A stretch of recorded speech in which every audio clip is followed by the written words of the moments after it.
Let the insults and sarcasm begin. You're listening to Raw Mike Richards, heard only on Newstalk Sauga 960.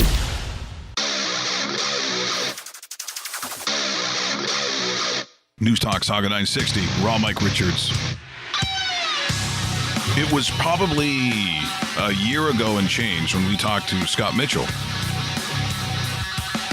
of the Ticats, talking about his understanding of what he wanted professional football to be, and that is soccer in this country. I, from the outset, thought it was a fantastic idea.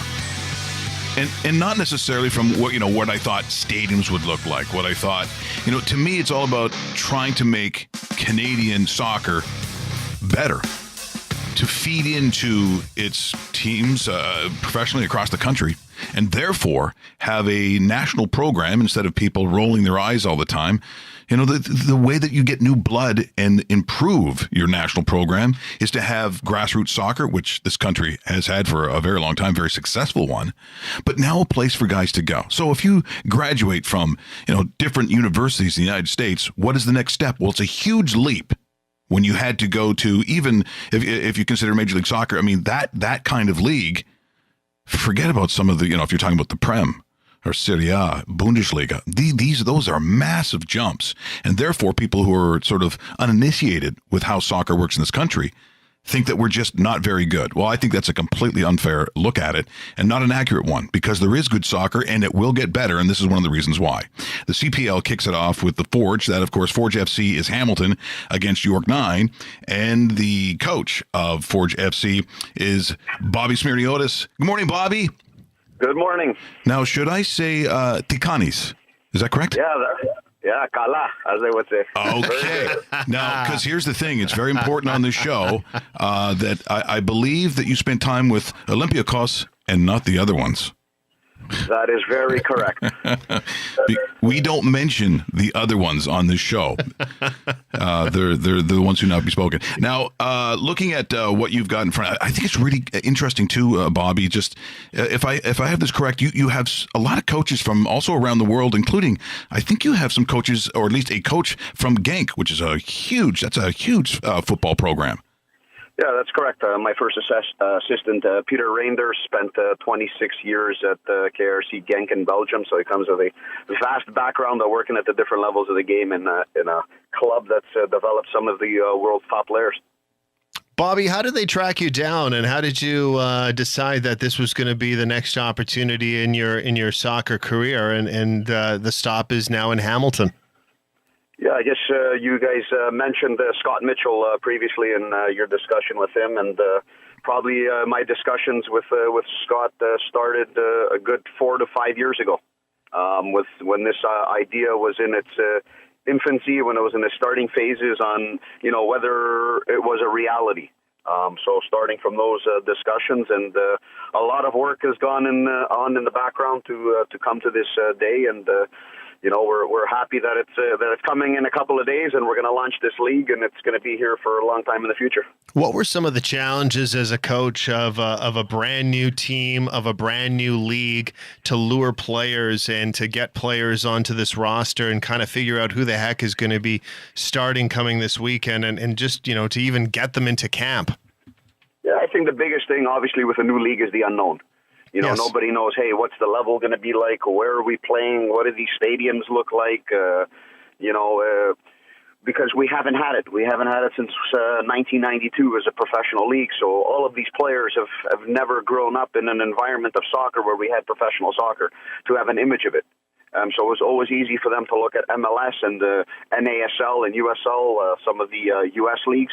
But you had to give them the vision. And because I've been involved with it for a few years and knowing where this game is going, once you gave the guys the vision, they started really understanding that this was a game changer, not only for them, but for the generations to come from Canadian soccer players. Well, Bobby, the time you spent, we're broadcasting from Mississauga, so the time you spent with Sigma FC obviously was extremely important. And I think, when you, and it's just no different than hockey. Once you see grassroots, you see them at a young age, and you sort of procure them and sort of mentor them as they move on. I think that's sort of the end goal, is it not, in in this country from coast to coast is to take that sort of ability for these young guys and have them go to some place that they can play. Yeah, 100%. I'm the biggest supporter of Canadian talent. You mentioned it earlier. We've got players in this country. We just haven't had the stage for them to go and perform, past the youth end. We worked very hard on it in Mississauga over all the years at Sigma, and we're successful in giving players the opportunities of going. But, for the 25 pro players that came out of that academy, I think you could double or triple that if we had our own league in this country. And it just came down to, it's always difficult to go play in somebody else's backyard.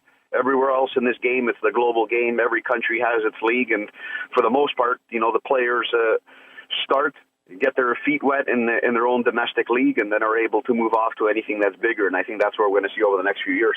I also like the mixture, and I think you have a player. I believe you have a player from Besiktas, and that's another huge Turkish club. I mean, these are programs, if people aren't familiar with it, that aren't soccer people. I mean, this is that it's a world-renowned league, and of course that team is massive. So if you bring in some of those guys, even if they're in their at whatever point in their career, it's still a great. I think for them to mentor our young Canadians, I think that's the way to go, and I believe that's what you have done here. Yeah, I think when you look at our team, our first signing and the first guy we brought back was a guy, Kyle Becker, who's gone through every level of North American soccer, from being part of Sigma to going off to Boston College, getting drafted, playing in MLS, NASL, USL, and 18 caps with our national team. So, with that right there, you get a guy who has been through everything, understands the game, understands the challenges for the Canadian player, and now is able to really help our younger generation of players and get their start and make sure they're going on the front foot. Who else should we be looking for on this roster when we're watching this game on the weekend, or when we attend Tim Hortons Field to see it live? Yeah, definitely. I think, the one thing is you have some names that are well known to people, Kyle Becker, Chris Nanko, but we also have some players who haven't played at the professional level. So, we've got a handful of guys with MLS experience, but there's some guys that are coming up from the semi-pro or amateur level. I think that will surprise some people, or, will be pleasant players to be watching over the year. Guys like Cadell Thomas, a player like Tristan Borges, who was playing for 2.5 years in Heerenveen in Holland. So although he's local, he was overseas for 2.5 years of his youth and has come back to join us. And then we've got a couple of international players that I think will be very new, obviously, on the scene and not known by anybody, and a player like Eliman Cissé, who's coming from Senegal with a very good pedigree and background. And, we've built a team with a lot of depth. So I think each week there'll be a different surprise on the pitch. Okay, for example, you brought up the player from Senegal, and it's interesting because I'm kind of looking at your roster right now. How did you go hand in hand with this guy, and how does the recruiting phase start for a guy that is basically worlds away from Hamilton, Ontario, Canada? Yeah, I think the biggest thing in football, although it's a global game, sometimes it's a very small community. So over my years at Sigma, I traveled a lot. I traveled a lot to different places, and you obviously have good and trusted people on the ground in different continents in the game. So those are resources we look to tap into once we started working here at Forge and going to some of our very good contacts that are technical people in different regions, and then just creating our scouting lists and using our network as scouts in different areas. And this is a player that we watched very closely, I would like to say, for a good 6 to 8 months, and saw a lot of him, not live, but a lot of information and a lot of trusted people, and I think we got a good one in him. How do you scout your opposition, Bobby? Yeah, on day one there is no previous scouting. That's the challenge. So I think that's the biggest thing from our end. It's focusing on ourselves. When we're looking at this first week, it's 90% of what we're doing, our processes, and we'll bring 10% of what we think is going on. Week 2 we'll have video on Halifax as they open up on Sunday, and we'll be able to go through all of their game. And we've seen some of the teams play in preseason as well.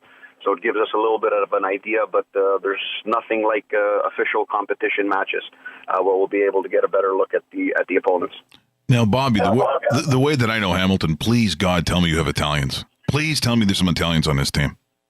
We do have some players with Italian background. Yes, we've sprinkled in a few of everybody. That's the beauty of our country. You know, you don't have to look far to make sure you got a wide range of players. Well done. Yeah, certainly in that town, boy, I'll tell you, look, maybe a couple of Portuguese guys, you know, a couple of Ukrainian guys, you know, you name it. But that again, I think that's why Hamilton is really going to. I could not believe that Hamilton won't be like the crowd should be pretty good, Bobby. I would think.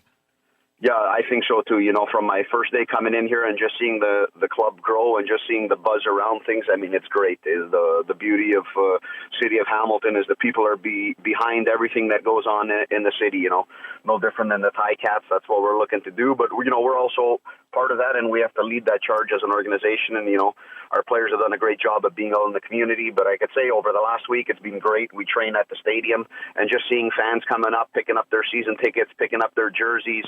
You know, starting to see a lot more orange around the stadium, and I think that's going to be excellent as we go forward. And one of our goals is, you know, we want Hamilton to be the soccer city of Canada, right? So, you know, we've got a big challenge from that aspect, and we'll start on Saturday with hopefully 24,000 in Tim Hortons Field.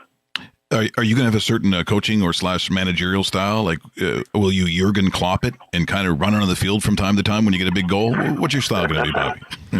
I think I give a lot of energy in training sessions. My players will say it. I'm very vocal in training, but in the game, I kind of sit back and allow the players to enjoy the game. But here's the one thing I know for sure: the emotions in a game sometimes will take the best of you. So we'll see what happens. Oh, that's fantastic. We're really looking forward to it. And boy, that'd be awesome to see 24,000 people out for this. I mean, I think it would be just a nice reward for all the work. Bobby, good luck on Saturday, and on Sunday, Christos Danesti. Thank you very much.